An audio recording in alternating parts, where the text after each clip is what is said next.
अपराजिता के पौधे पर कुछ इस तरीके से नए-नए फुटाव आने लगे हैं। अभी जनवरी के मंथ में यदि आप अपने अपराजिता को निश्चित पोषक आहार दे देंगे, तो आने वाले 20 से 25 दिनों के बाद इस पर नए-नए स्टेम आने लगेंगे और फिर कलियाँ बनने लगेंगी। अपराजिता का पौधा नवंबर-दिसंबर में डोरमेंसी में होता है, लेकिन जनवरी के बाद ये पौधे डोरमेंसी से बाहर आने लगते हैं। ऐसे में कोई ऐसा फर्टिलाइज़र जो एनपीके युक्त हो, आप अपने अपराजिता के पौधे को ज़रूर दे दीजिए, लेकिन यह बहुत हार्श फर्टिलाइज़र नहीं होना चाहिए। हमेशा जब डोरमेंसी से बाहर आ रहे हैं पौधे, तो कुछ होममेड फर्टिलाइज़र ही देना चाहिए ताकि वह धीरे-धीरे इनटेक कर सकें। डोरमेंसी में पौधे में सबसे ज़्यादा आयरन और कैल्शियम की कमी हो जाती है। जैसे आप देख रहे हैं पत्तियाँ कितनी पीली हो गई हैं, देखिए कुछ यहाँ से न्यू फुटाव आने लगे हैं। अब आप एक चीज़ कर सकते हैं कि जितने भी ब्रांचेज़ आपको लगता है ये बेकार हैं, उन्हें कट कर दीजिए। डीप प्रूनिंग भी कर सकते हैं। मैंने इस अपराजिता में डीप प्रूनिंग कर दी है। ये सिंगल पेटल है और ये डबल पेटल है। लेकिन एक चीज़ का ध्यान रखें, प्रून करने के पहले पौधा बहुत नया है, यदि इसी साल आपने लिया था, तो उसे डीप प्रूनिंग ना करें। कई बार हम पौधे की डीप प्रूनिंग कर देते हैं और पौधा शॉक में चला जाता है।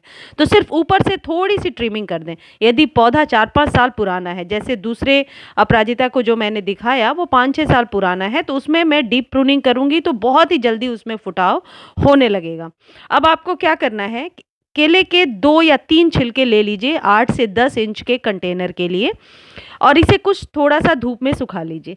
सुखाने के बाद आप एक चीज़ कर सकते हैं कि यदि आपका पौधा बहुत दिनों से गीला है, मिट्टी गीली है, तो उसकी गुड़ाई करके 24 घंटे के लिए आप धूप में छोड़ दें ताकि उसमें अच्छे से हवा लगे। नहीं तो फिर कुछ इस तरीके से उसके रिम के पास यानी गोलाई में आप गुड़ाई करते जाएँ और केले के छिलके को दबाते जाएँगे। यदि केले के छिलके दबा रहे हैं तो मेक श्योर करें कि आपकी पौधे की जो मिट्टी है वह ड्राई होनी चाहिए। ड्राई नहीं है तो जैसा मैंने बताया 24 घंटे तक गुड़ाई करके आप पहले धूप लगने दीजिए, फिर नेक्स्ट डे इस प्रोसेस को कीजिए। केले के छिलके में पर्याप्त मात्रा में कैल्शियम और फास्फोरस होता है, जो आपके पौधे में नए फुटाव को लेने में और नई-नई कलियां लेने में बहुत हद तक सहायक होता है। इसका कोई हार्मफुल रिजल्ट नहीं है। पौधा डोरमेंसी से अभी-अभी बाहर आया है, तो ऐसे ही फर्टिलाइज़र का हमें चुनाव करना चाहिए। इस जगह पे और कौन-कौन सा हम होममेड ऑर्गेनिक फर्टिलाइज़र ले सकते हैं, मैं अभी आपको बताऊँगी।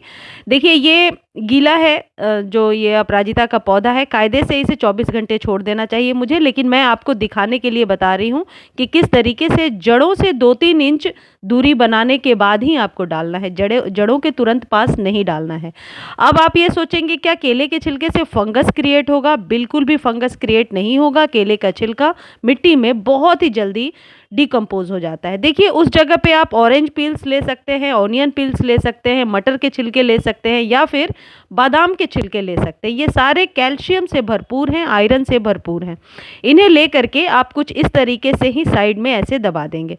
यदि आप ऑरेंज पील्स भी लेना चाहते हैं, मात्रा आपको समझ में आ ही गई होगी कितनी लेनी है। ऑरेंज पील्स में 2 ऑरेंज के छिलके ले लीजिए और छोटे-छोटे टुकड़े करके आप साइड में दबा दीजिए। इस बादाम को भी यदि आप पाउडर फॉर्म में डालेंगे तो और भी अच्छा है, इस तरीके से भी डाल सकते हैं। अब आपको क्या करना है, स्टोन डस्ट बहुत आसानी से मार्केट में मिल जाता है। यदि ये नहीं है आपके पास तो कोई घबराने की ज़रूरत नहीं है। जो बादाम के छिलके या मटर के छिलके वगैरह आप डालेंगे वो भी कैल्शियम का ही काम करता है, लेकिन स्टोन डस्ट में पर्याप्त मात्रा में कैल्शियम होता है जो आपके पौधे के स्टेम को मोटा करता है। ठीक उसी तरीके से काम करता है जैसे कैल्शियम हमारे मानव शरीर में काम करता है बोन्स को मजबूत करने के लिए। ये कैल्शियम आपके पौधे के स्टेम को यानी बोन्स को मजबूत करेगा। अब ये 2 चम्मच भर के, यदि 10 इंच से बड़ा कंटेनर है तो 2 चम्मच भर के दे दीजिए। अच्छा, ये इस प्रोसेस को अभी करने के बाद अब 20 दिनों तक इसमें कोई फर्टिलाइज़र आपको नहीं देना है। 20 डेज़ के बाद ही आप कोई भी फर्टिलाइज़र देंगे। बीच-बीच में आप सिर्फ ज़रूरत अनुसार पानी देते रहें। फिर ये धीरे-धीरे सारे फर्टिलाइज़र डिकम्पोज़ हो जाएंगे और आप देखेंगे अपराजिता का पौधा बहुत ही ज़्यादा हरा-भरा और स्वस्थ दिखाई पड़ने लगेगा। इस तरीके से डालने के बाद आप ऊपर से डाल करके ऐसे मिला दीजिए। अब यदि आपके पास सड़ी हुई गोबर की खाद है या किसी भी प्रकार का कंपोस्ट आप यूज़ करते होंगे, किचन वेस्ट का भी कंपोस्ट हो सकता है या फिर किसी भी प्रकार के माइक्रो न्यूट्रिएंट को यदि आपके पास है, तो 1 चम्मच या तो आप अभी डालेंगे या फिर 3 से 4 दिनों के बाद आप 1 चम्मच गोबर की खाद दे दीजिए या माइक्रो न्यूट्रिएंट दे दीजिए। यह है डीएपी। डीएपी आपके पौधे की जड़ों का विकास करता है। डीएपी महीने में 1 बार 3 से 4 दाने आप दे सकते हैं और यदि पौधा बहुत पुराना है तो 7 से 8 दाने आप 10 इंच के कंटेनर में डाल दीजिए। कुछ इस तरीके से ऊपर से डाल देना है। ये बहुत जल्दी आसानी से पानी में नहीं घुलता, इसलिए इसे मिट्टी में ही देना चाहिए। ये 4-5 दिनों के बाद ही डिकम्पोज़ होना शुरू होगा। डीएपी बहुत ही सस्ता और आसान सा एक फर्टिलाइज़र है जो आसानी से आपको नर्सरी पे मिल जाएगा। जहां आप पौधे खरीदने जाते हैं उनसे पूछिएगा तो वो डीएपी दे देंगे। डीएपी वगैरह देने के 1 सप्ताह बाद आप देखेंगे कि कुछ इस तरीके से नए-नए फुटाव आने लगे हैं। जब पौधे में नए फुटाव आते हैं और मिट्टी स्ट्रॉन्ग नहीं होती है तो फिर वो फुटाव धीरे-धीरे पीले पड़ के गिर जाते हैं। इसलिए मिट्टी स्ट्रॉन्ग है तो फिर यही नए फुटाव स्टेम में तब्दील हो जाएंगे, चेंज हो जाएंगे। इसलिए मिट्टी का स्ट्रॉन्ग होना ज़रूरी है। जब हम ऑर्गेनिक फर्टिलाइज़र का सहारा लेते हैं तो जब मौसम चेंज होता है तो हमारा पौधा बहुत अच्छे से सर्वाइव करता है। इसलिए ये जो ऑर्गेनिक चीज़ें हैं ये आपके पौधे के स्टेम को मजबूती देते हैं। ऑर्गेनिक फर्टिलाइज़र का ज़रूर इस्तेमाल कीजिए। एक तो इससे पौधे का कोई नुकसान नहीं है, इन्वायरमेंट का कोई नुकसान नहीं है, मिट्टी के अंदर जो वर्मीज़ होते हैं, केचुए जिन्हें कहते हैं, उन्हें भी कोई नुकसान नहीं है और मिट्टी के अंदर उनका होना ज़रूरी है। वर्मी कंपोस्ट उन्हीं से बनता है, आपको पता ही है।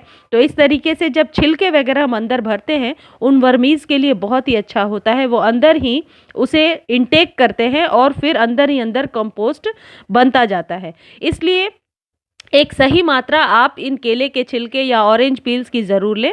डीएपी आप ज़रूर डालें, इससे जड़ों का विकास होगा। स्टोन डस्ट आसानी से मिल जाएगा, 1 केजी आप ले लेंगे तो बहुत दिनों तक चलेगा।